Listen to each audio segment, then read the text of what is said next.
Story time, story time at Adventure. Hello, everybody. My name is Chill Kong, and I'm the artistic director at Adventure Theater. Thank you for joining me today on this really fun day. I am coming to you live back at my office at Glen Echo. Oh, this beautiful park. There's already people outside enjoying themselves. We're slowly working ourselves out of COVID. Thank you, everyone, all the government officials. Montgomery County has been really special about slowly bringing us back, and we're preparing for our summer. So know that we will have a live in-person show coming. We'll have an announcement soon, pretty soon. But also a couple of house cleaning things I need to do. Okay, first, remember, we still have a few open slots, not many, for our in-person summer camps. So please join us. We have, I believe, 5 sessions. Most of them are sold out except for one. Please check out our website. We have a wait list for a lot of them, but we're going to try to get you all in. I think the number in the classes are going to be opened up a little bit. So we're hoping that we can do that. That just depends, of course, on all the regulations in CDC, but which we are following to the letter. We're trying to make sure that everyone is safe here when they come live. We also have online version of them. So if you're not quite yet ready to come in person, we are here for you. We have online stuff, our world-class program that was live and converted to digital, which has been fantastic for our kids in our academy. It's still available, so that we do have a hybrid system for a lot of our classes. So please join us one way or the other. We also have auditions for our competitive scholarships. We are open. Please submit your videos, sign up for audition times, go to the link that's posted here, and that's atmtcscholarship.org. And we'd love to see you. We'd love to add you to our classes and bring you in. And last thing is, we do this once a week, every week. We will continue to do these once a week with different iterations as we go into our regular in-person season. You're also going to see that our time's going to change for these presentations. They're not going to be at 2 o'clock. They're going to go a little bit later because we'll have shows at 2 o'clock. We don't want you to mess that up. But we do want you to come in person, so please join us, which is why I'm going to do it a little bit later. You're going to see us slowly moving our times up later and later. And all that people power that it takes to make this happen, all the people behind the scenes, it does cost money. So please donate what you can. Donate. Our success is really reliant on the generous donation of you, people like you and families like you who have enjoyed our programming through the past, oh my goodness, over a year? Oh my gosh, over 14 months, right? So we're finally seeing the end of this. But we still need your help to ramp up for this year. This is going to be a rough year coming out of COVID, and we're prepared for it, but we could really use your help. Now, back to Pedro Pan. Very, very excited about this book. I actually met Michelle. She has been a part of our community. We had talked, and in the discussions, we found out that she was a prolific writer. She had written a bunch of books, including The Striker King, The Piano Lady, and most recently, Pedro Pan, which is based on personal stories and interviews, including an interview with Monsignor Walsh, who actually put this real-life program called Operation Peter Pan, but in Spanish, Operaciono Pedro Pan. So, Michelle, thank you for joining us today.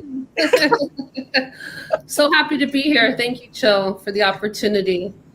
No, we're so lucky to have you, and that you consider us part of your family, and that you're letting us essentially premiere the book with you, right? Because you've just launched the book, right? Launched the book. It's available on Amazon, and it's going to go to other places as well. And my team is doing outreach to schools because this is a fabulous way to learn a piece of history that is part of my living history, because my family left Cuba when the political climate changed. And I didn't know much about it until I interviewed Monsignor Walsh. And I went back to my mother and said, "Mom, please tell me more. I want to know more about where you lived, where are you from? Where am I from? And those critical thinking questions for children are really important to learn your story. This is what I love too, because this came out of curiosity of your own oral history, right? Yes. This is something that we forget, that all of us, our families, there was a history within the people that we love and live and consider family, whether they're blood or family you choose. There's a direct line to some kind of historical time. And this is an important part of actually the Cuban American experience here, especially that kind of tumultuous time in the 60s. So just knowing this information is really, really cool. So we purchased the book like we always do. This is available in our libraries, which we'll have as you come back to our stages and see our library there. But can you set, because you're going to read from the book, correct? Yes. Yay. Okay. So can you just set up the book for us so that when we're ready to do the read, everyone understands where we are? Yes, absolutely. So it's a story about a 12-year-old boy who suddenly leaves the only home he's ever known, and he has more questions than answers. So I bring you on this journey of that. And then there's a sense of adventure for him because he's read Peter Pan, he's read Charlotte's Web. Those books were available. There were a lot of Coca-Cola, for instance, was available. There was a lot of American influence before the climate change. Yeah. So he uses his vast imagination to get through what is happening. He's watching history unfold right outside of his window. And so when he gets on the plane, he has this sense of adventure, like as if he were Peter Pan. So that's where I kind of made fun with the story. Yeah. Well, I love that he stays so forever young in this part of the book. So we're going to go ahead and read. I believe we're going to put up the screen of the book because most of the illustration is on the cover. This is a bit more text heavy. So for all you parents, just so you know, the illustrations are mostly on the cover. But this is such a fascinating book. And as an important part of American history, please, please, please buy it. And take it away, Michelle. Alrighty then. Thank you, Chill. On Christmas Day, carrying a tan suitcase half his size, Pedro and his pet lizard Pepe climbed a stair bridge and boarded a Pan Am airplane. Pedro waved goodbye to his parents before stepping onto the plane, and when he got to his seat, he peered through the small glass window, watching his parents waving white scarves and silk handkerchiefs like flags. A symbol of love and surrender, he would later learn. Pedro had more questions than answers. He did not quite understand why he had to leave the only home he had ever known. Yo no sé por qué. I don't know why. Pedro shook his head as he repeated the question. Before the plane took off, Pedro looked around at the other children seated on the plane. Their young faces represented Cuba, a land of immigrants from many cultural backgrounds and skin colors. That morning on the flight, the children of Cuba bonded in secret together, no matter how they looked. For many, it was their first time flying on an airplane. After all, this was the first time they were leaving home on a freedom flight. Many of the children looked scared and some were crying. But Pedro fought back his tears to appear brave. He felt a flutter inside his stomach as the Pan Am jet bound for Miami took off, soaring over the receded horizon of Havana. The airplane flew higher and higher in the sky. Pedro looked out of the plane window and watched the trees shrink into tiny bushes. The tall buildings flattened into small squares. The cars looked like his tiny race cars. Pedro closed his eyes and imagined the wind flying through his thick hair. He then pressed his forehead against the window. The sea no longer looked angry as it splashed over the seawall. The ocean was still, and it sparkled like a net of diamonds. A boat in the water looked like a small wooden sailboat he had made. He wondered, what would happen to the toys he had left behind? Pedro had only packed a few of his favorite things inside his suitcase. He had left behind his prized baseball glove, his little race cars, and his green army men. That morning, he begged his mother to allow him to take the pet lizard he had saved from the neighborhood boys' stinging slingshots. They had teased the lizards, just like Pedro, because he looked different. His skin was darker next to the white boys, yet his African and Native American roots cultivated the flavor and the rhythm of the island. Pedro wished Pepe could talk to him. The green lizard was his only friend, now that Cuba was behind him. When Pedro spoke to the lizard, it tilted its head from side to side and blinked its little eyes as if it understood him. Pedro read stories of animals talking. Then again, Pedro had a vast imagination, now more than ever with the changes. Pepe, mi lagarto, my lizard, you will be safe with me. No matter what happens, we will be free soon on a farm in Iowa. Pedro was allowed to travel with his pet lizard because the children had been told to bring something that reminded them of home. Pepe was the only friend he could trust, and he clutched the jar close to him and whistled a tune to soothe his nerves. Pepe, you will be safe with me. Sí, señor, este es mejor. Far away from the boys with their slingshots, you will be safe with me. To America, the land of the free, you will be safe with me. Sí, señor, este es mejor. Yes, sir, this is better, he repeated. Flying in the sky like Pedro Pan to a new land, Captain Hook and his pirates will not snatch me. To America, the land of the free. To the land of cowboy movies and Major League Baseball, all for a boy to see. Mi lagarto verde, my green lizard, you will be safe with me. Sí, señor, este es mejor. The girl in the next aisle holding her doll smiled at Pedro. He blushed, then looked away from the girl with the doll that looked like her. He cradled the pet lizard inside the glass jar and peered outside the window of the plane. Down below, he could see a chain of islands off the tip of Florida. The water was blue and green with shallow and deep banks. Pedro flew like Peter Pan, escaping the pirates. Yet he felt a pang of guilt, leaving his family and homeland behind. The pilot announced on a loudspeaker that the flight would land at Miami International Airport. The pilot spoke English first and then translated his words into Spanish. If Miami is your final destination, this flight was a short hop over the Florida Straits. Some of you will continue traveling across the country, but all of you are on a parallel journey to the land of opportunity, a country where you can follow your dreams and become whoever you want in the United States of America. Pedro looked around at the children to understand what he just heard. The children who were going to Miami, he thought, were the lucky ones because their aunts and uncles lived there. The others on the flight, like Pedro, were assigned sponsor families scattered across the country. Yet, at that moment, when the plane landed, the Cuban children were participants in a historical moment that would not fully understand until many, many years later. After the plane landed in Miami, the pilot walked out of the cockpit and greeted the children and pinned Pan Am wings on their clothes. The pilot invited each child to marvel at the controls of the airplane. Pedro was in awe of the cockpit and the main steering wheel.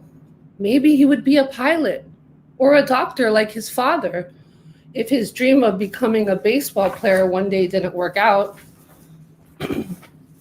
When the major leagues in America had stopped playing in Cuba, his hopes and dreams had been dashed into the dark clouds that stalled over Havana. Pedro had dreamed of becoming a famous baseball pitcher like his hero, Pedro Pete Ramos. Ramos was a well-known Cuban baseball player who played in the American League. Pete Ramos and Mickey Mantle were the fastest runners in the game. Pedro wished one day he would play for the New York Yankees. He listened to the baseball games on the radio with the entire neighborhood blasting up the volume. After all, baseball was the national pastime of Cuba. Pedro So now he's landing in Miami, and now I'm going to skip to the plane in Iowa. So hours later, after arriving in Miami, Pedro boarded the plane to Iowa, holding the lizard inside the glass jar, and clutched his tan suitcase. A flight attendant with short hair bobbing at her earlobes grabbed his suitcase and showed him to his window seat. He buckled his seatbelt and observed the planes parked diagonally like cars at the gates. The plane started to move in reverse and then took flight as it had done in Havana. The trees shrunk, the buildings flattened, and the cars looked like toy cars. And then the plane was soaring over miles and miles of white puffy clouds. Pedro felt tired and he drifted off to sleep. The sound of a bell roused Pedro from a deep sleep, and he heard the crunch of the plane's wheel carriage opening beneath him. Pedro sat up straight and leaned against the window. Beneath him, far below, blankets of snow spread out over the country plain like white quilts. After the plane landed, the Pan Am attendant opened a storage compartment above and grabbed his suitcase. She welcomed him to Iowa and asked him if he was ready to meet his sponsors. The flight attendant straightened his shirt, fixed his collar, and then buttoned his jacket all the way to the top. She took his hand and climbed down the jet bridge stairs. The air was cold, and his cheeks began to sting as if he had opened the freezer door. A young woman with red hair and a man of similar age, dressed in overalls, waited for him at the end of the stairs. "Bienvenido, Pedro," the young woman said. "Welcome, Pedro. My name is Mrs. Kelly. This is my husband, Farmer Kelly. We will take good care of you on our farm for as long as you need to be here."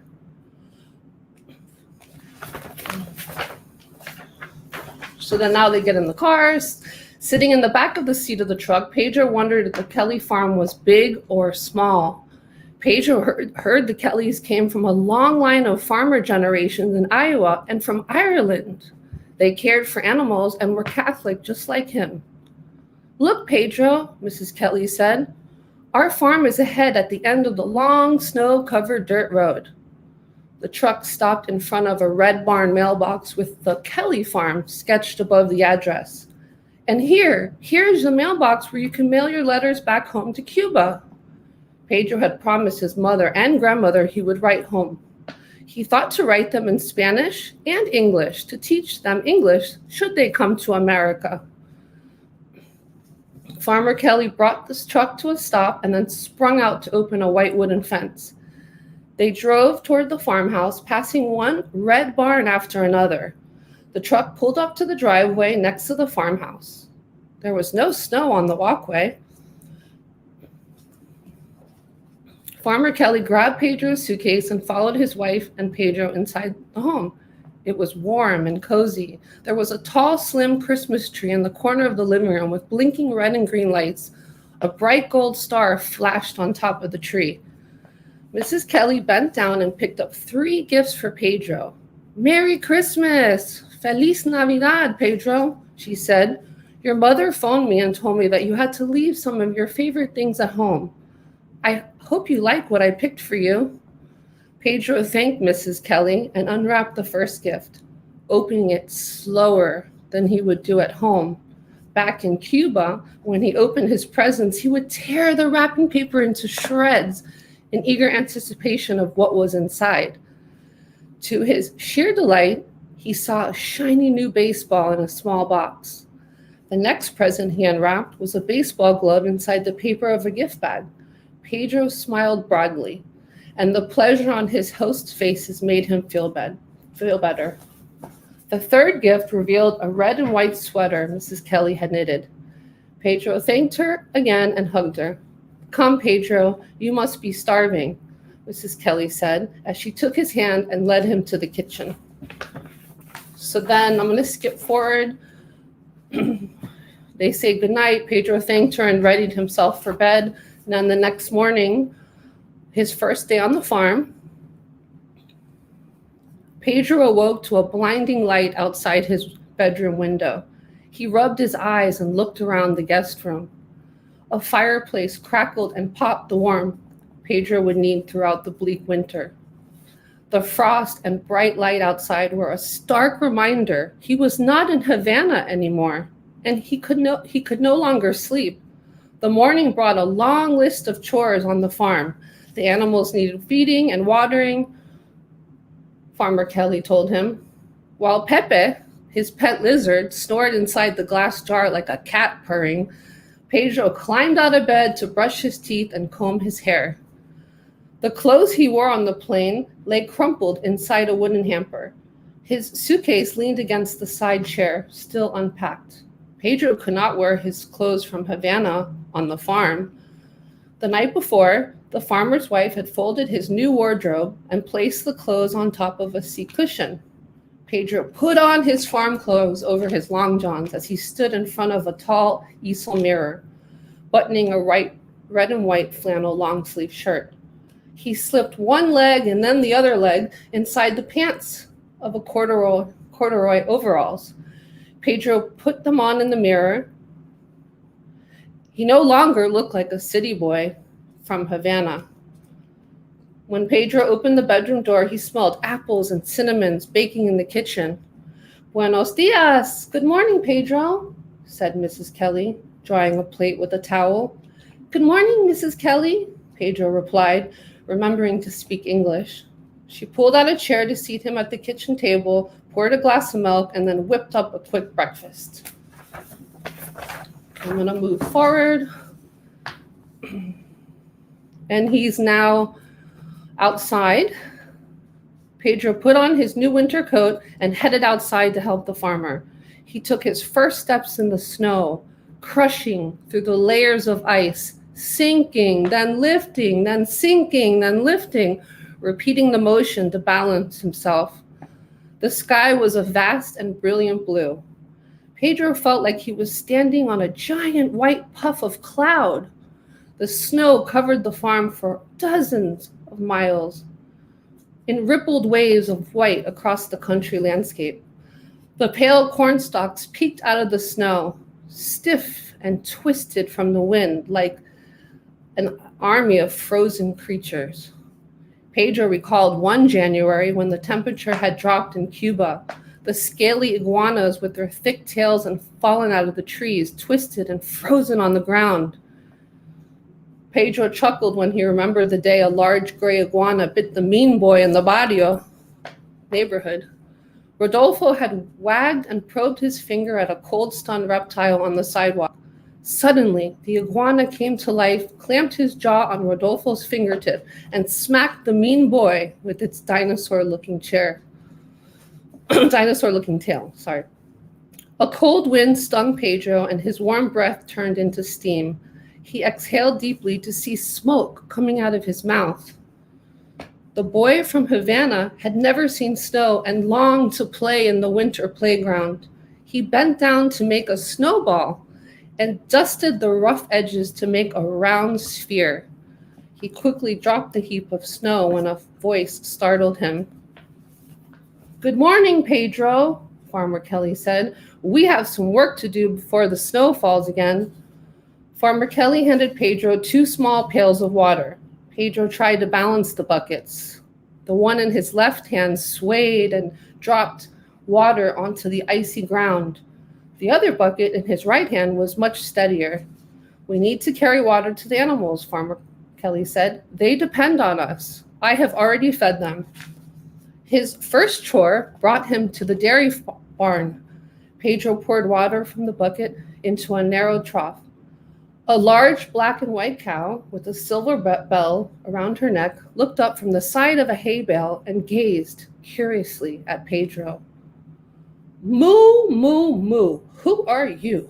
The black and white cow asked. Pedro's eyes widened. The cow could talk, just like the farm animals in his favorite books. Pedro picked up his water pails and moved closer to the cow. Hola, mi nombre es Pedro. Pedro cleared his throat, remembering he should learn how to speak English in America. Hello, my name is Pedro, he said. I came here from Cuba. Nice to meet you. Pedro placed his buckets near a chain post and slipped on a slush pile. He slid underneath the dairy cow and landed in a water trough. Pedro climbed out and wiped his dirty hands on his clean overalls. Well, hello to you, the cow said. My name is Bella Lou. We can use your hands here on the farm. Everybody has a job to do. Moo, moo, moo. Pedro apologized for his clumsiness. Do not worry, said Bella Lou. Your little barn hands will be quite handy on the farm. He thanked the dairy cow for her friendly welcome, dried himself with a towel, and continued his farm chores. Pedro fetched water for a barn near the cornfield. As he rolled open the heavy red and white door, an enormous pink pig walked out. It was the largest pig he had ever seen. His head was the size of a giant peach ball, and his chest stuck out proudly. The pig walked with a fancy step like the peacocks in Cuba. Well, hello to you, farmer boy, the hog said. I'm Tucker, the show pig. I'm a mighty important pig on the farm. Oink, oink, oink. I'm just a city boy from Havana, Cuba. My name is Pedro. I'm here to learn English. Do you speak Spanish? Oh, no, Pedro. I was born and raised on this farm.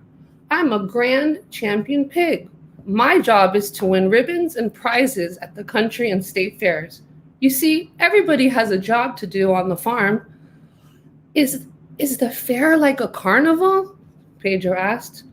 We have the Havana Parade, the second biggest carnival on the island at the seafront.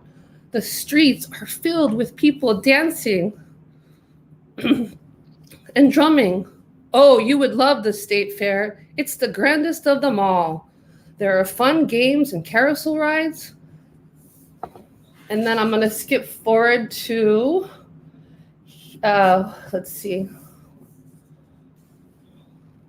He danced with Tucker the pig, and he did a cha-cha-cha. So Pedro's on the farm dancing, and then he meets the owl at the next barn who speaks Spanish because the parrot flew to down south for the winter. And so he gets to learn Spanish with him. And then the scarecrow, and you can read the rest when you order the book. I'm sorry, I think I'm running out of time with the story, but You're not actually running out of time. It's just that we don't want everyone to get the whole book. I know. We're trying to get people to buy the book, so it's really important that we leave enough of the mystery. But as you can see, there's so much joy and fun in this book, because it's not just about the journey of one particular kid that was done through this operation, but like what his possible journey could be. And what I love that you did, Michelle, is that we get to see this new world, right, through the kid's eyes, which we don't see that often. We always see it from like a parent's eyes or a worried person's eyes. And to see this world, like to be able to see it through the joy of like talking animals and a parrot that speaks Spanish, so he learns both English and Spanish. And they dance the rumba.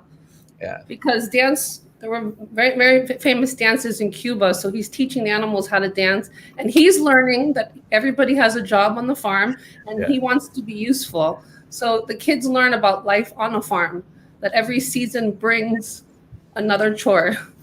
Well, this is what's great too is, this is Pedro is a city kid, and he's brought into this rural farm.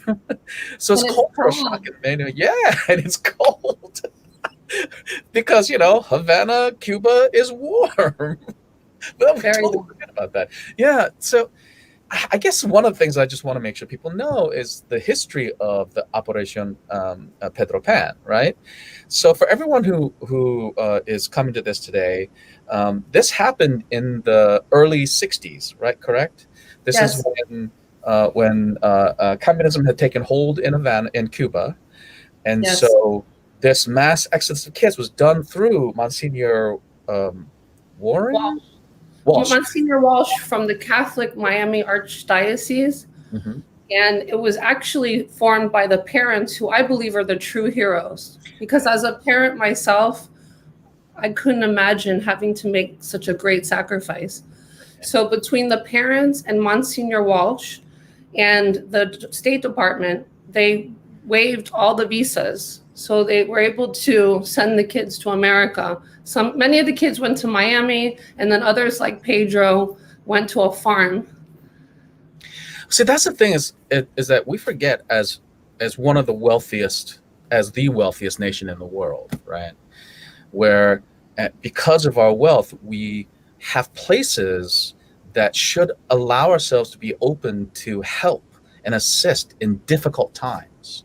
Yes. And this is a prime example of that. It's like we have all these kids and families who felt like they were under persecution, and an emergency act was done by Eisenhower to bring these kids in through. And a lot of this was funded by donations, right? I think the Eisenhower put like $1 million in there, but $1 million. Yes.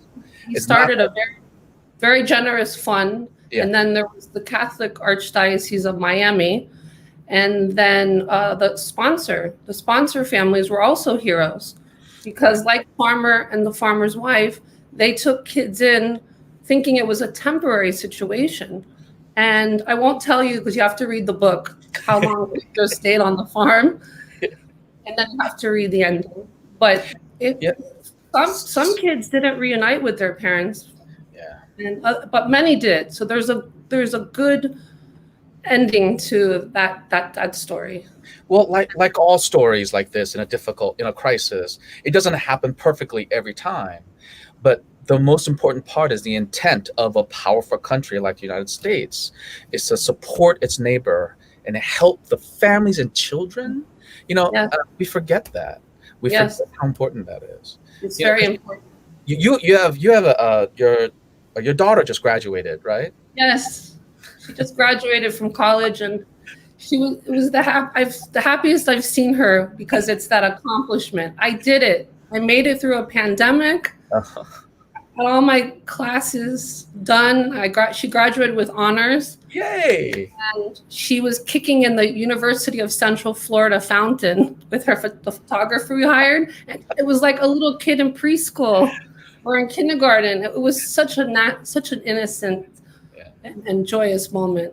And I teach my children, I teach them the story of their abuela, which is my mom, who left Cuba in 1961 on a similar flight, leaving behind her parents. She was much older than Pedro, but she had that fear that she may never see her beloved parents again.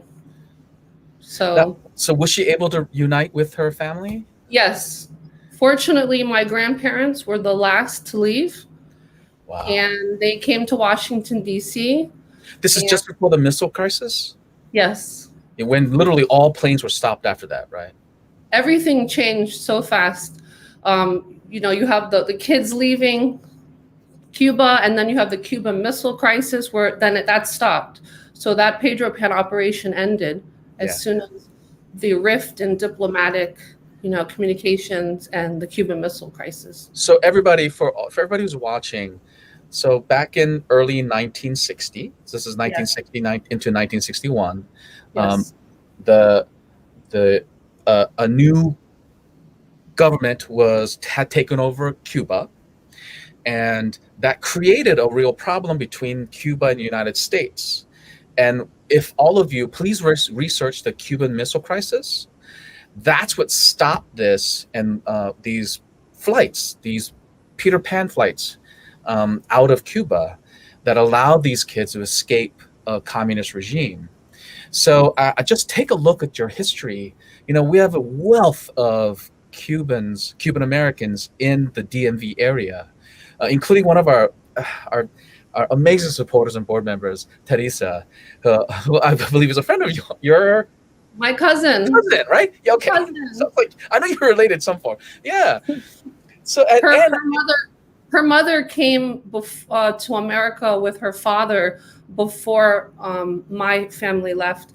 And actually, in the book, there's a flan recipe. I was just going to point to that. I've never had flan, but it's delicious. It's I'm gonna make Teresa make this for us, because this looks so delicious. I have Teresa's mother's and my abuela's recipe in the book. Yeah, so this is the Spanish custard, which is flan, Yes. right? Yes. All It's right, still Kalisa, easy. I'm gonna make you make it for us. Just I will. I will. And also, real quick, there's a Spanish glossary in the book. yes, yes, So learning a new language can be very overwhelming, but if you learn one word here and there and learn how to converse with it, so they have Spanish, English, because I have Spanish in the book, so I have to translate, for the kids. What I love what you did is that you really made it for the Cuban Americans and the American public about this story, so that everyone can access this really important time in history. Yes. Because think about this: this is 14,000 kids. 14,000 kids from all different backgrounds. There were 300 Jewish children. So the Catholic Welfare and the Jewish Family Organization worked together. There were children from African descent and Chinese children. There were a lot of just talking about that. Yeah. Well, Cuba was really diverse, right? Very diverse. Because it's a Caribbean island, really, right? Very diverse, but everybody got along. It was a beautiful time and moment till the military coup, where Castro overturned the dictator Batista, and it was a slow change, because Castro didn't have full power. Even though he was prime minister, he didn't have full power. It took a few years of changing the constitution. Which is actually, that helped, right? That helped allowing getting the kids out, right? Yes. Because they didn't have full control. Right. Not many people realize this, but when Castro eventually had full power in 1960, or like towards the end of 1960, he closed all the schools. That was his first act that he did when he had full power. So the closing of the schools created a panic, because the parents were worried that history was repeating, because in the Spanish Civil War, that happened. And they sent the dissidents to Soviet Union. Yes. Back in the Spanish Civil War. Parents did not have parental rights. So the parents on the island in Cuba panicked, because they did not want to lose the rights to their children, where the children would go off into military school and ideologies. Yeah. Well, this is what's really amazing about this too, is that, history repeats itself. So kids, the reason why you study history, even the difficult parts of history, is so that we try to make sure that we don't repeat what's been done before. And so that's why this fear was real, because it had happened before. So in preserve their kids and the future of their children, they put them, without them, like by themselves, young kids. Very young, very, very, very innocent. Again, it was believed to be a short-term situation. So that gave some hope, but it ended up being several years. Well, you never know. And that's the thing, is that when you're shipping off your kids, you never know. You never know. You never know. We saw this in the Holocaust, where there were thousands and thousands of kids saved by good people that were willing to risk their lives. And thousands of kids went to London. So you see these, good stories. And I think what's great about this too is no matter what the political, the history and all that stuff that is, whatever your view on that, no matter what, it still was a really positive gain for this country, because we had such a big influx of Cuban Americans. Like, they're a political force in Florida, right? Absolutely. Many of the Pedro Pans became civic leaders, governors. We have a famous Latin salsa, Willie Chirino. Yes. And lawyers, doctors. So we gained a lot, because the Cuban Americans were hardworking and they contributed.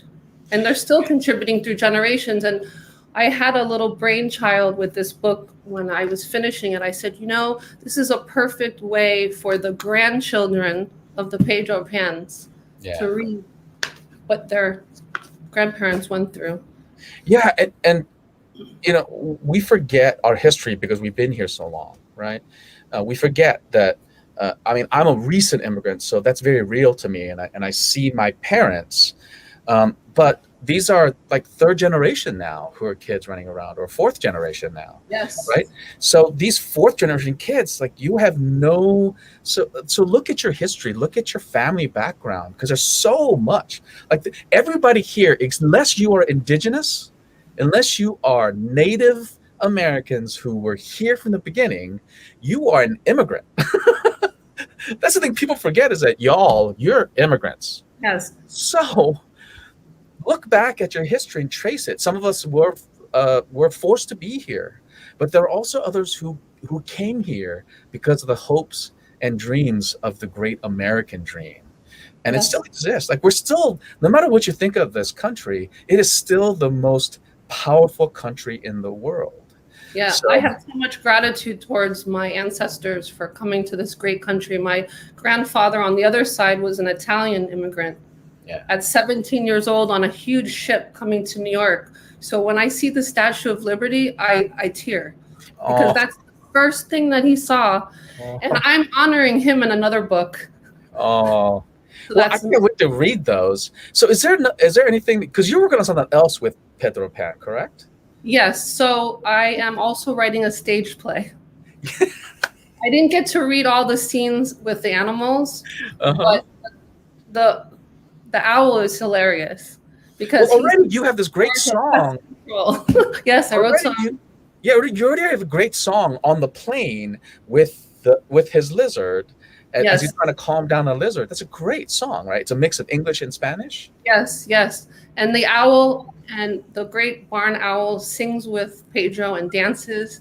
And then there's the scarecrow, which he's a character because he's scared of the crow that plucked his buttons. So there's a lot of animation, for stage.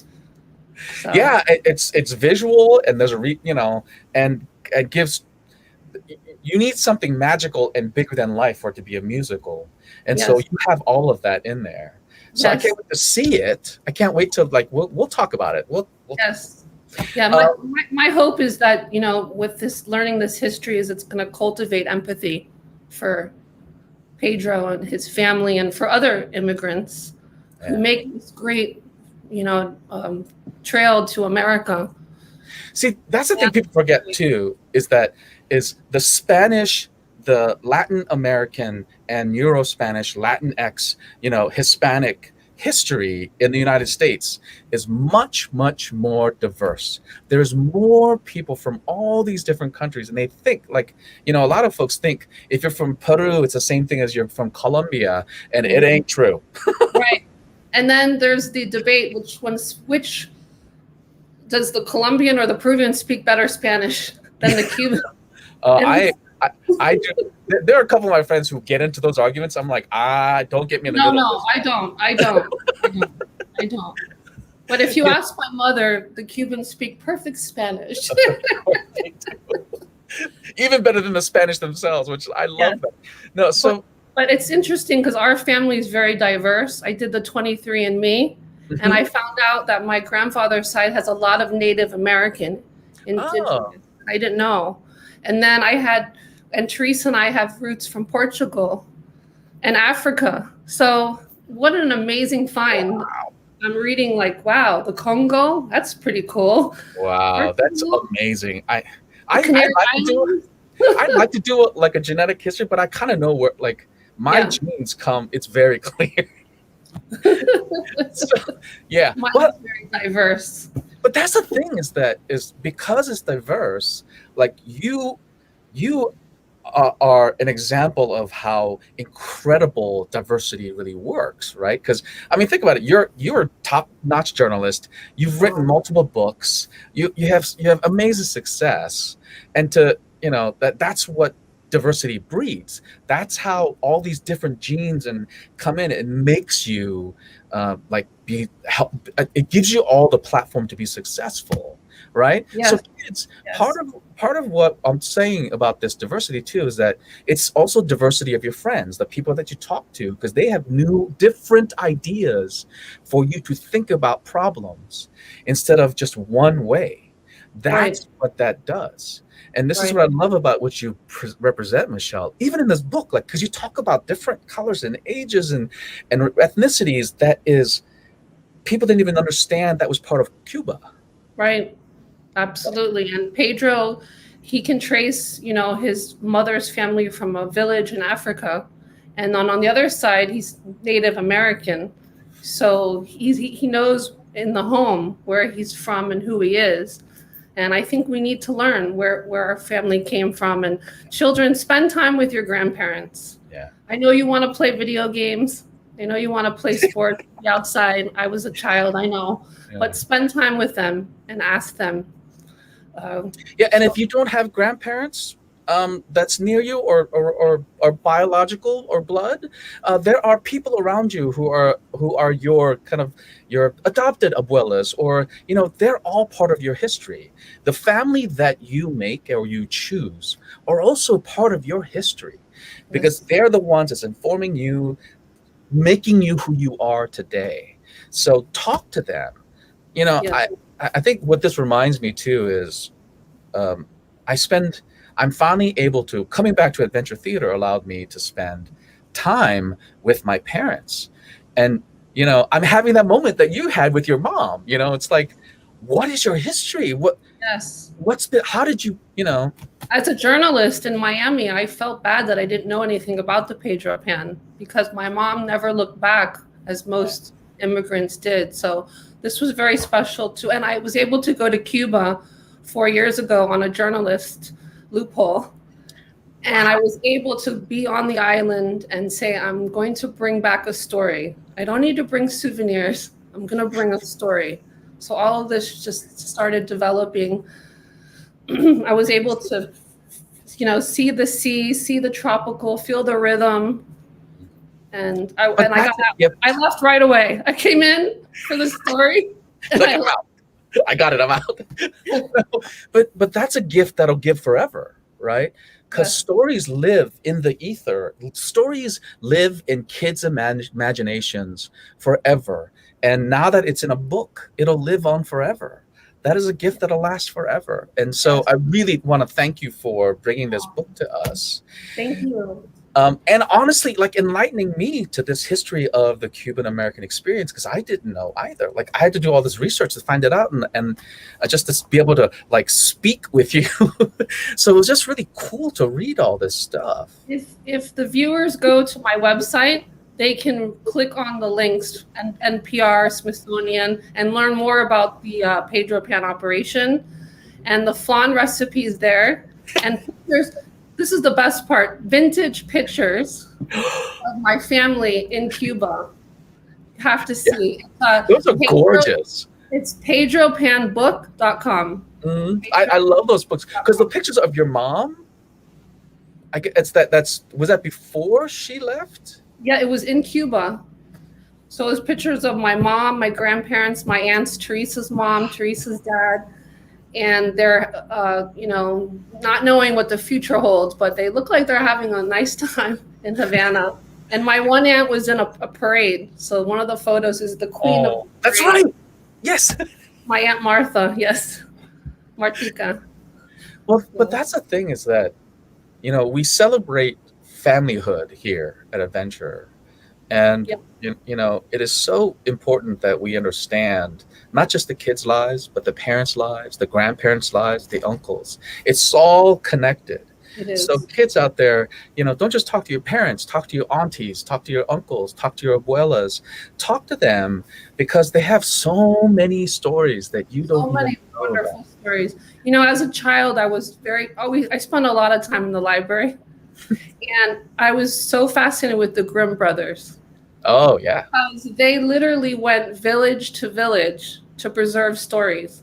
And that's where we have these wonderful stories. Some are a little scary depending on who's directing the movie, like Hansel and Gretel. I just really watched. I was like, well, those original stories are really dark. Very dark. But the ones I read in my, Catholic school were like, not that dark. Well, Disney had a lot to do with sugarcoating some of these stories, but also just kind of modernizing it in a way that is basically keeping the core of the story, right? Taking away some of the dark stuff that you don't necessarily need. That is culturally doesn't make sense anymore, right? But yeah, I think what I love, again, thank you for joining us today. Thank you for having me here. Please, please, please purchase the book. We have all the links, as you can see. We posted a bunch of times, so thank you to our amazing marketing team. Pedro Pan. It is a really fun book. It'll be a great read. So read it to your kids, or have your kids read it to each other, especially for the Cuban American experience. So please, please purchase the book. Go to Amazon. I believe all the links are here. Michelle, don't leave yet. I just have to do a house cleaning, so don't leave. So we'll just take you out for a second, and then, so thank you everyone for joining us today. This has been a really fun time. I always learn so much at Storytime, and I hope you do too. What we try to do here with Storytime is to bring out different stories, bring out things that I want to hear, that I think my kids want to hear, that I think you all want to hear, that is unique and different, and that gives us a really big idea, a big picture of the diversity of the unique stories that are very American and uniquely American. That is also a hyphen. That's either Cuban American or Colombian American or Peru American. So we have all these amazing stories that are available to you that make up the American experience. So we're going to go quickly through our house cleaning one more time. So please visit summer camp. Our summer camps are here. We are going live. Join us. There's only a few slots left. I have to sign up because I forgot to sign. I think I forgot to sign up my son for one of the weeks. So I had to do that, or they're gonna kick my butt. But I know he's excited for the summer camp, so please join us. Also, we have online camps. So for those who are not quite ready for in-person, they're here. We're still available. Our award-winning digital programming is also available still online. And we have these competitive scholarships. So please, look, our philosophy here is we'll get you in. We will get you in. We'll figure out how to do this.